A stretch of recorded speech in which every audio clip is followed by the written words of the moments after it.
아모스에게서 가장 무서운 저주는 하나님과의 관계가 끊어지는 것이, 그것은 아담의 죄로 인한 결과이며 또한 주의 택하신 공동체가 바르게 서지 못할 때 주의 촛대가 옮겨지면서 나타나는 저주이기도 합니다. 사람 여러분, 인류 역사 가운데 복음의 흐름을 보기 바랍니다. 구약시대의 복음은 야곱의 후손들에게 있었습니다. 그러나 야곱의 후손은 10지파로 구성된 북이스라엘과 베냐민과 유다 지파로 구성된 남유다로 나뉘었습니다.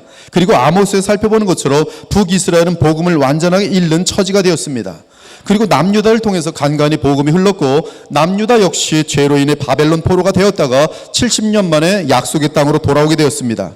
하지만 그들 중에서는 오직 남은 자들만이 구원을 받으면서 메시아를 대망하게 됩니다. 마침내 메시아의 오심과 함께 주의 백성을 위한 모든 죄사함의 근거가 마련되었고, 나아가 온 세상의 죄를 해결할 기반이 만들어졌습니다. 그리고 그리스도께서 보내신 성령께서 이 땅에 공식적으로 오셔서 역사하심으로 하나님의 나라가 복음과 함께 온 세상에 퍼져나가게 되었습니다. 이때 복음이 전달되는 것은 구약이든 신약이든 참으로 그리스도를 믿고 순종하는 자들에 의해 진행되었습니다. 그 복음은 성령의 임하심으로 인하여 예루살렘과 온 유대와 사마리아와 땅끝까지 이르게 되었습니다. 바울의 때의 복음은 로마에 이르렀고, 그 이후 복음은 로마로부터 유럽과 아프리카 등으로 퍼져나갔습니다. 또한 동방 쪽으로 퍼져나가 그리스를 중심으로 하여 전파되었습니다. 하지만 거짓 교회와 거짓 진리에 속은 자들로 인해, 그리고 구원받은 자들이 아니란 삶으로 인해 중세 시대가 펼쳐지면서 복음의 흐름은 거짓 교회들 가운데 간간히 흐르게 됩니다.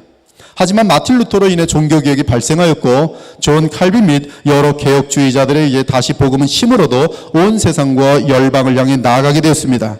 그리고 마침내 대한민국까지 복음이 다 우리가 이렇게 주 하나님 백성으로 이 자리에 앉아있는 것이, 분명한 것은 주의 백성들이 말씀에 관심을 잃고 종교성만 지닌 채 하나님을 우롱할 경우 하나님은 그들을 심판하신다는 사실입니다.